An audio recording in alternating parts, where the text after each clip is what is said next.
욥기 15장에서 21장은 욥의 고난에 대한 욥과 친구들 간의 제2차 변론을 기록하고 있는데, 특별히 오늘 우리가 읽은 20장은 소발의 제2차 변론입니다. 욥의 세 친구들이 제2차 변론에서 주장하고 있는 핵심은 악인은 결국 멸망한다는 것입니다. 소발은 특히 제1차 변론에서는 악인은 모두 징계를 받고 따라서 징계받는 자는 다 악인이다 라는 논리로 고난당하고 있는 욥이 죄인이라는 것을 입증하려고 했습니다. 그러나 제2차 변론에서는 악인도 번영할 수 있다는 사실을 인정합니다. 그러나 악인의 번영은 일시적인 것이고 궁극적으로는 악인은 멸망하게 된다라고 주장합니다. 따라서 한때 욥이 번영했지만 한순간에 몰락하게 된 것은 그가 악인이었음을 입증하는 것이라는 논리를 펴고 있습니다. 그러니까 3단 농법이잖아요. 악인은 멸망한다. 그런데 지금 욥이 잠시라도 형통했었다. 그러나 결국 욥은 멸망한다. 그러므로 결국 욥은 악인이다. 이 논리를 펴고 있는 거예요. 욥기 20장은 소발의 이런 주장으로 구성되어 있습니다. 크게 두 문단으로 나눌 수가 있습니다. 11절까지는 전반부입니다. 일시적으로 번영하는 악인의 허무한 멸망을 강조하고 있습니다. 12절에서 29절은 후반부로서 불의한 방법으로 축제한 악인의 헛된 결말과 악인을 향한 하나님의 철저한 심판을 강조하고 있습니다. 그런데 여러분, 꼭 악인이라고 해서 망하는 게 망해야 맞는데 그렇지 않잖아요. 아삽의 고민이 그거잖아요. 죽을 때까지도 형통하더라. 그렇죠? 죽을 때도 평안하게 죽어요. 아삽의 고민이 그거잖아요. 시편에서. 아니, 나도 악인이 망할 줄 알았는데 결국은 악인이 망하는 그 꼴을 보고 싶은데, 아니, 악인들은 어떻게 죽을 때도 편하게 죽어요? 결국 뭐예요? 죽을 때까지도 악인은 악인으로 죽는 거예요. 그런데 이것이 내 마음에 심히 큰 근심이 됐는데, 내가 하나님의 성전에 들어갈 때 한 가지 사실 깨달았습니다. 천국과 지옥이 있구나. 악인은 지옥에 가는구나. 여기서 위로를 받고 여기서 무릎을 탁 치는 거야. 이 세상이 끝이 아니구나. 그렇죠? 세상은 끝이 아니죠. 죽음이 진짜 삶의 시작이죠. 진짜 삶이 죽음을 통해서 오는 거예요. 우리를 위해 예비된 영원한 천국에서의 삶, 그 삶을 누리는 게 진짜 축복이고 의인이 받을 복이잖아요. 그러므로 의인은 세상에서 환난을 당할 수 있어요. 고난당할 수 있습니다. 억울하게 살아갈 수 있어요. 순교할 수 있잖아요. 순교하는 것처럼 억울한 게 어디 있습니까? 억울하게 죽는 거잖아요, 순교는. 그런데 하나님께서 진짜 영원한 삶에서 갚아주시는 거예요. 하지만 악인은 진짜 영원한 삶에서 영원히 멸망당하고 지옥불에 떨어지는 것. 이것이 하나님의 갚아주심이고요. 이 세상에서는 비교할 수도 없을 정도로 큰 축복과 저주가 우리 죽음 이후로 다가오는 겁니다. 그렇기 때문에 소발의 이 말은 하나님 앞에서 온전하지 않다라고 할 수가 있습니다. 이 세상에서, 소발은 이 세상에서 한정을 짓고 있잖아요. 악인의 멸망을요. 하지만 그렇지 않을 수도 있어요. 오히려 하나님은 악인에게 끝까지 기회를 주세요. 죽을 때까지. 죽을 때까지 기회를 주시는 거예요. 그래서 악인이 평안하게 죽는 것처럼 보일 수가 있는데 그것은 하나님께서 기회를 주시는 거예요. 하지만 죽을 때까지 악인은 회개하지 않았고 그로 인해 자신의 저주를 영원한 삶 속에서 채우는 형벌받는 그런 삶을 산다는 것, 이것이 바로 성경 속에서 우리에게 말씀하시는 복음입니다. 오늘은 소발의 주장 가운데 2절, 3절 말씀에 대해 잠시 살펴보겠습니다. 그러므로 내 초조한 마음이 나로 하여금 대답하게 하나니 이는 내 중심이 조급함이니라. 내가 나를 부끄럽게 하는 책망을 들었으므로 나의 슬기로운 마음이 나로 하여금 대답하게 하는구나.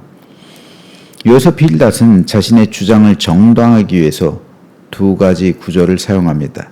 그것은 내 초조한 마음이라는 구절과 나의 슬기로운 마음이라는 말씀입니다. 먼저 내 초조한 마음이라는 구절은 영어 성경 NIV에서는요, My troubled thoughts라고 번역했어요. 이 말을 직역하면 나의 괴로운 생각들이란 뜻입니다. 나의 슬기로운 마음이란 말은 나의 총명함과 나의 명철함이라는 뜻이에요. 즉 소발은 자신의 주장의 근거가 깊은 철학적인 사고와 총명과 명철의 기반을 둔 자기의 생각에 있다는 것을 밝힙니다. 이것을 한마디로 하면 나의 명철하고 지혜로운 생각에는 이라고 할 수가 있어요. 자, 바로 여기서 소발이 주장하는 것의 한계를 알게 됩니다. 그것은 바로 욥을 향한 소발의 권면은 자기 생각에서 나왔다는 것입니다. 욥에게 필요한 것은 신앙적인 권면이에요. 성경은 욥을 가리켜 의인이라고 기록합니다. 하지만 의인이라고 해서 하나님의 뜻을 다 아는 것은 아니에요. 그래서 욥이 답답해하는 거예요. 도무지 고난의 원인을 모르기에 욥은 한탄하는 겁니다. 따라서 친구들이 신앙적인 권면을 냈다면 욥을 향한 하나님의 뜻이 무엇인지 함께 고민하고 기도하며 생각해야 했습니다.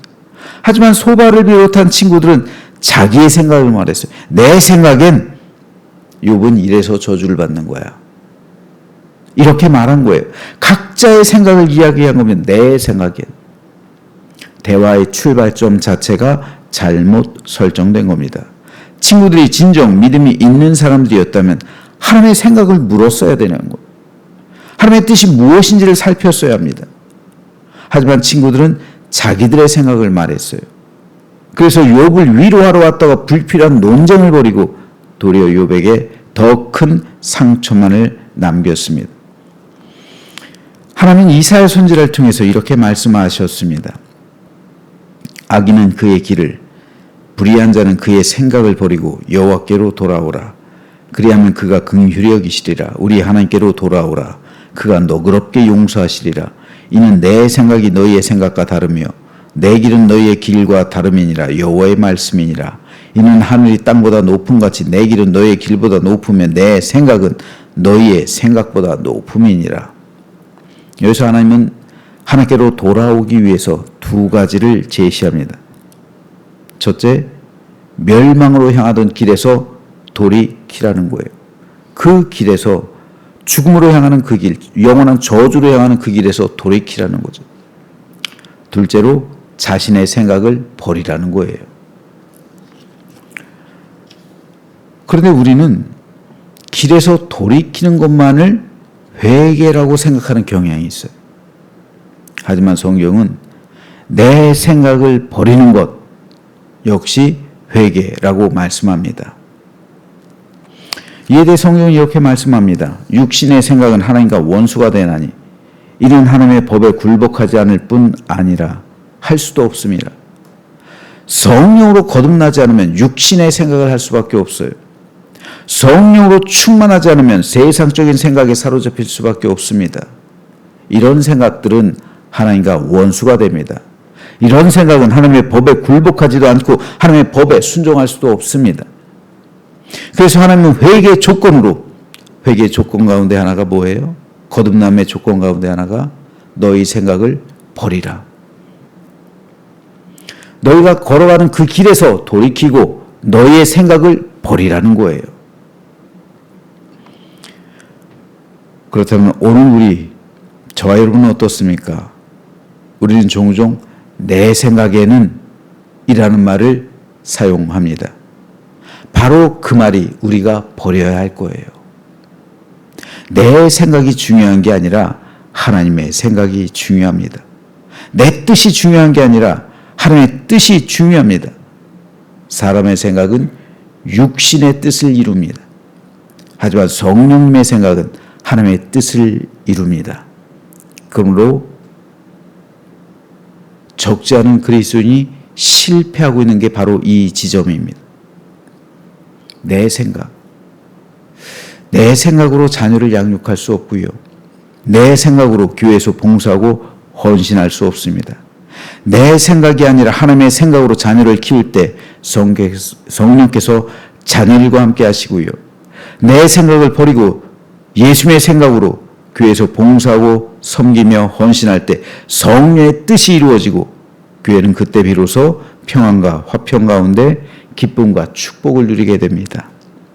그러므로 우리에게 절실하게 필요한 것은 내 생각을 내려놓고 버리는 거예요. 이게 중요해요.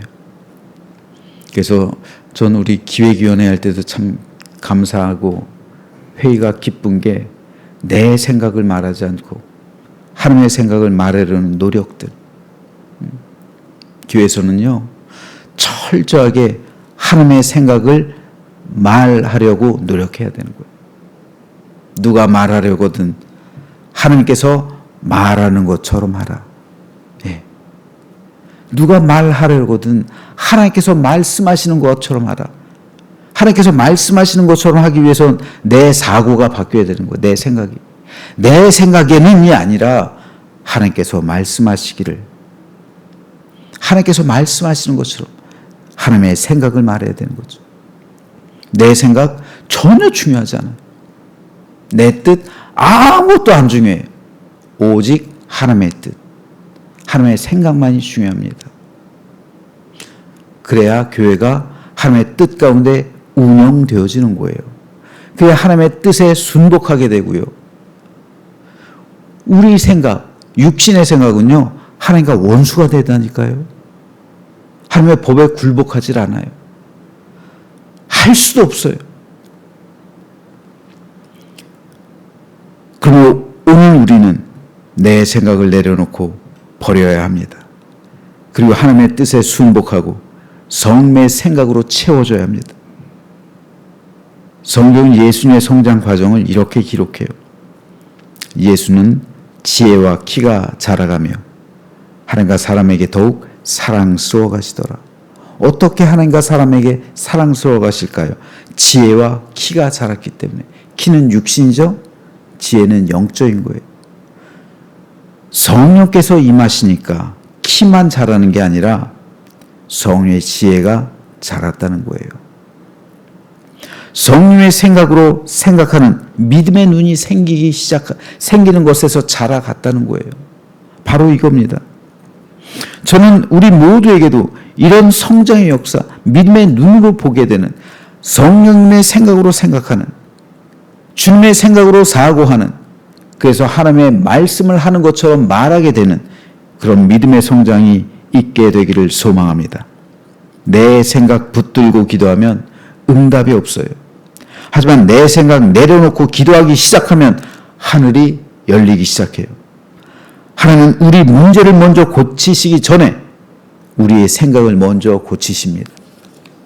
그러므로 이제부터 성령의 생각이 우리를 지배하게 하시고 그로 인해 하나님의 뜻을 이루게 되어서 하나님 나라 이 땅 가운데 임하게 해서 그 안에서 참된 자유와 평화를 누리는 그 사명을 온전히 감당하는 삶이 되시길 주님의 이름으로 축원합니다.